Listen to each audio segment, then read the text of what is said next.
All right, welcome back to the Dolphins Country podcast, and today we will be reacting to the Dolphins' Week 2 loss at home to the hands of their division rival New England Patriots, who come down here into our building and win a September Week 2 hot and humid 90-degree weather game.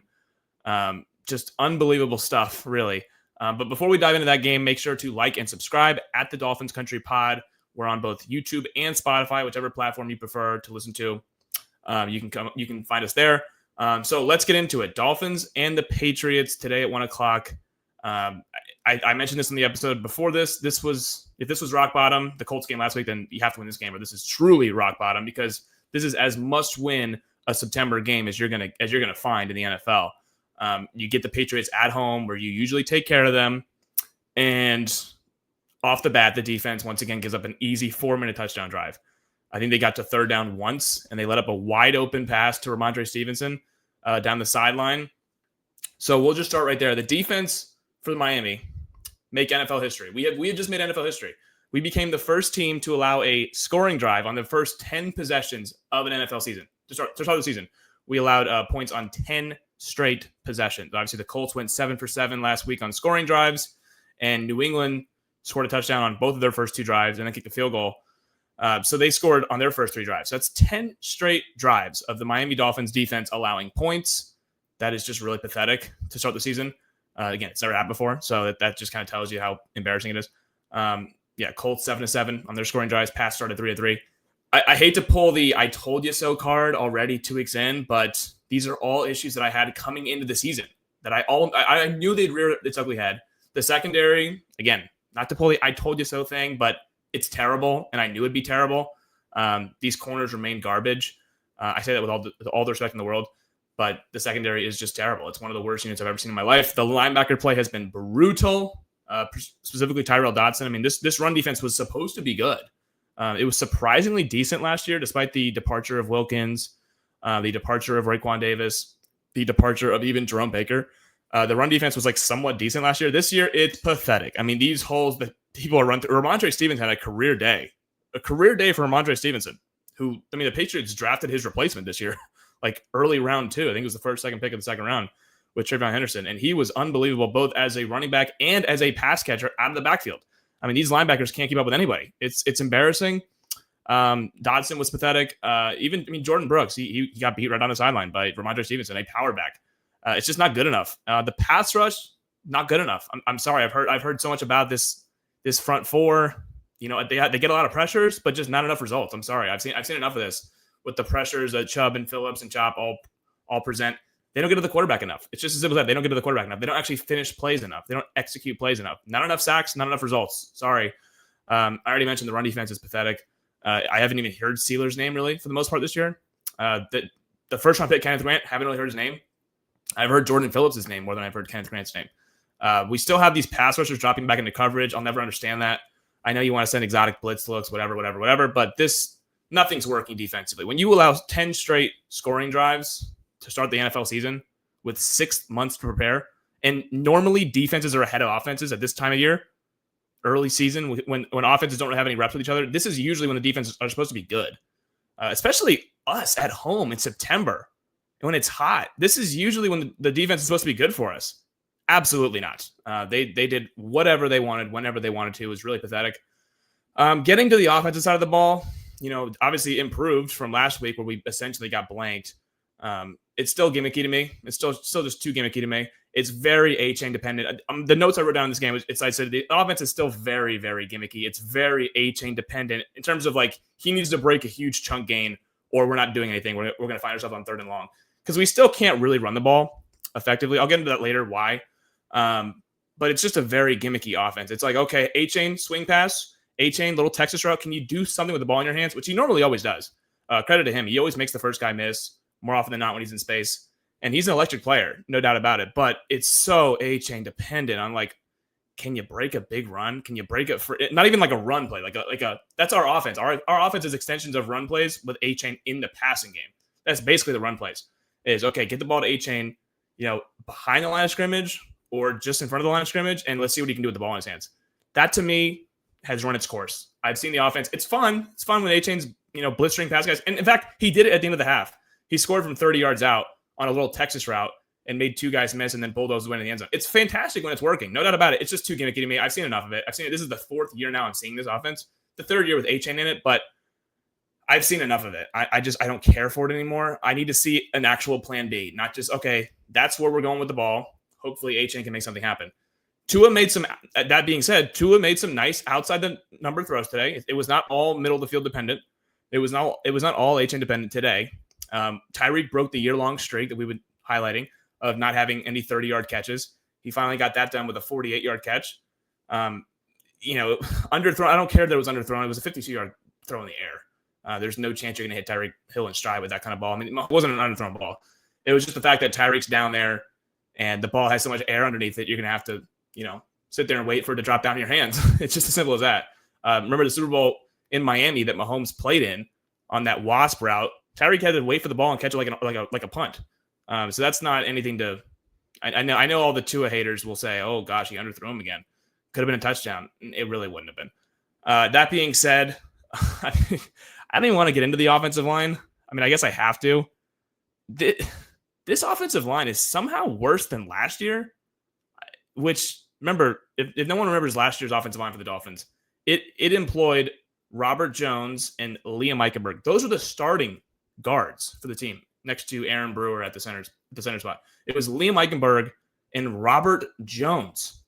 Liam Eichenberg obviously was going to struggle to make our roster this year in what was supposed to be an improved offensive line for Miami. Robert Jones got a decent starter / backup money role in Dallas.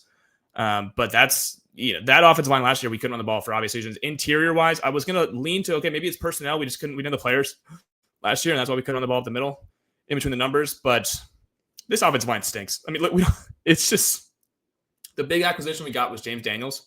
Like I said, he was out after 4 plays last week against Indy. And then obviously Austin Jackson is just a walking injury at this point. I mean, he's rarely ever on the field. So of course he gets injured last week. He'll be out for at least 4 weeks. He's on the IR. He'll come back, but who cares at this point? The right side of this offensive line is Larry Borum and Keon Smith. For reference, Larry Borum, we brought him in to be the swing tackle in case Austin Jackson went down or somebody else went down, whatever, Patrick Paul, whoever. Of course, Austin Jackson goes down after 1 game. So Larry Borum is inserted in the starting position. He's going to be the right tackle. Larry Borum last year for Chicago was so bad that the Bears didn't even want him back. I mean, and the Bears offensive line was really bad last year. So they revamped the whole thing. Larry Borum, again, fine. As a swing tackle, I didn't even hate the pickup. So I was like, okay, well, I mean, whatever. You hope that your guys can stay healthy. But with the Dolphins offensive line, obviously we can't stay healthy. We know that. And Austin Jackson is unreliable. So Larry Borum's the starting right tackle. He was pathetic today. He was really bad. And then Keon Smith isn't even a guard, but he's going to be the right guard because, we don't have anyone really. Eichenberg's still injured. James Daniels gets hurt 4 plays in. So Keon Smith, who's a tackle, is going to slide inside a guard because, whatever. At this point, we can't just – we're just plugging and playing guys at this point. But yeah, so that's the right side of our offensive line. It's Keon Smith and Larry Borum. And as expected, you can guess how it went. Down the stretch there, final drive, down 6 with plenty of time. 1:47 and a timeout. It's almost so much time. And then the guy kicked it out of bounds. Borregales kicked the ball right out of bounds. So we started the final drive at the 40-yard line. Only got to go 60 yards to win the game. And of course, deterioration up front right away, miscommunications, whatever you want to call it. I don't care at this point. You've had 6 months to get this stuff ironed out in the offseason. This is kind of how you game plan for these early season games. They just look like they're a totally lost team with the constant delay of games, getting to the line with 5 seconds left. This has been a McDaniel staple of us in the Tua era, getting to the ball with 5 seconds on the play clock out of the huddle. I mean, it's so ridiculous. That being said, the offensive line has their own issues. And again, my whole point of saying it's a gimmicky offense, there is no plan B to this offense anymore. Like as I've well documented it seems like the offense as a whole just has been figured out. Like this is the 4th year now of McDaniel. It feels like the offense has been figured out. And as a result, it's trickled down into Tua's play. Like I mentioned, I think he was fine today. He's made some nice plays. But there's some plays that he simply can't make once everything else is taken away. I mean, you saw late in the game, he steps out of bounds on a 3rd and 11, which means, okay, now it's 4th and 12. The game's on the line now. You have to a 3rd down. Essentially, he didn't even throw the ball away. He's just like, all right, I'm going to step out of bounds. I'm just going to eat it in a play where you can't really eat it. But it's just because everything's been taken away. I mean, there's nothing really. There's no counterattack. There's no plan B. If this gets taken away, okay, here's what we can do. There's nothing in this offense anymore. It's like, okay, either we hit on a nice play or it looks really, really bad. Like the play in totality looks really bad. And there's a lot of just really, really bad in there, like embarrassing stuff. So again, I'm not going to spend too much time on it. Mike McDaniel will not survive the month. That's not me being hyperbolic. Our next 2 games are in prime time, which means everything usually gets in a microscope even larger because everyone's watching, more eyeballs. And when this team, I'll say if and when, but when this team loses at Buffalo in a few days, and if and when they lose to the Jets on the Monday night, the week prior, or the week following, this team, if they continue to look like a joke, which right now they look like a joke, he will be gone by the end of the month, by the end of the stretch. If they go 1-3 or 0-4, and 1-3 is if they beat the Jets at home on Monday night, 2 Mondays from now. 0-4 if they lose to the Jets, obviously, because they're losing to Buffalo on Thursday. That's a no-brainer. But if they end this month 1-3 or 0-4, McDaniel's gone. Grier as well. That's kind of self-explanatory. Usually you kind of just fire the head coach and the GM as a whole. But I mean, somehow maybe Grier has something on Ross that I don't know. That's entirely possible too, because right now he survived a bunch more firings than I thought he would. He's been there for a long time. But if the Dolphins get out of this month with a 1-3 or 0-4 record, they will both be canned, because this is a month where you start the season out playing Daniel Jones, Drake May, and then obviously you have to face Josh Allen. That's really tough. And then you get Justin Fields. So you get 3 quarterbacks. 2 of them are on totally different teams. Daniel Jones was given up on by the Giants. Justin Fields was given up on by the Bears and the Steelers. Neither of them wanted him back. So these are 2 quarterbacks that have been passed by other franchises. And you can start your season out piling up some wins against guys on new teams, who don't have as much continuity as you do. And they get smoked by Daniel Jones. They get smoked. Well, they didn't get smoked, but they give up 33 points to the Patriots. And Drake May, year 2 quarterback, who hasn't even had a full 16-game season yet. So you're basically losing to a rookie at home in September against a northern team. This is really pathetic. No matter how you slice it, it's really bad. And now you got to go to Buffalo on a short week, and you're going to get absolutely housed by them. And then, to avoid an 0-4 start, you got to beat Justin Fields at home in the Jets. We've obviously struggled with mobile quarterbacks. So this is really, really bad. Not to make it all doom and gloom, but it is. It is all doom. This team is really bad. There's no sugarcoating it. I knew they'd be bad. I wasn't even very high on the team heading into the year, but I figured, okay, well, they'll beat the New England Patriots at home. They always do that. Even when we're not very good, we usually do that. This is a new low with this team. When you can't even beat the Patriots at home, a 4-win team from a year ago, September game. It's not like we're playing them at home in December when the weather's totally perfect. This is 90-degree hot and humid weather for the Dolphins. It's right up here for us to win against a team that we are better than on paper. Maybe not anymore. I have no idea. This team might not be better than anyone on paper. But it's allegedly a team that has talent. You don't really see it so far. So this is a new low. I mean, McDaniel in the presser last week said, it can't get much worse than this. This is rock bottom. No, it can. It can get worse than that.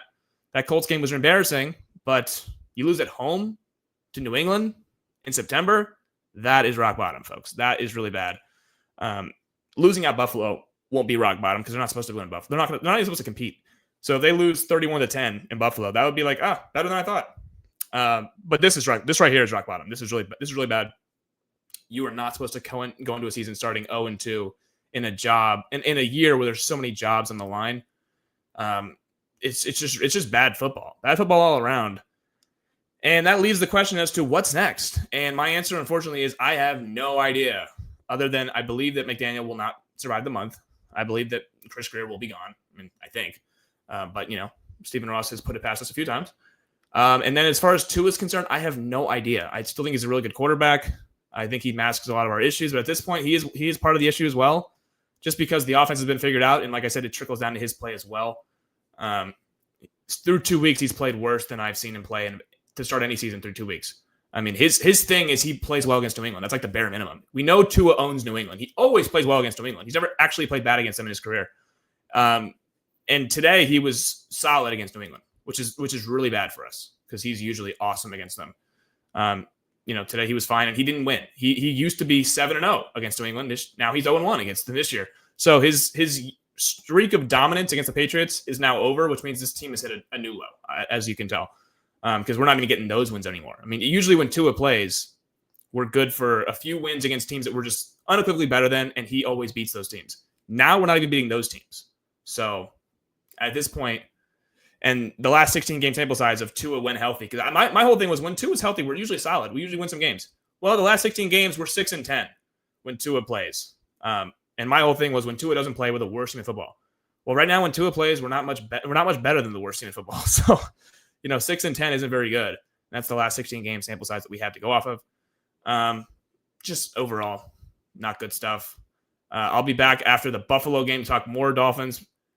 Maybe I'll preview the game, but do we really need a preview of Dolphins Bills? We kind of know how it's going to go. This Thursday, we'll see how the injury report looks. We already know Waller's not playing. I'll go ahead and break that information out now.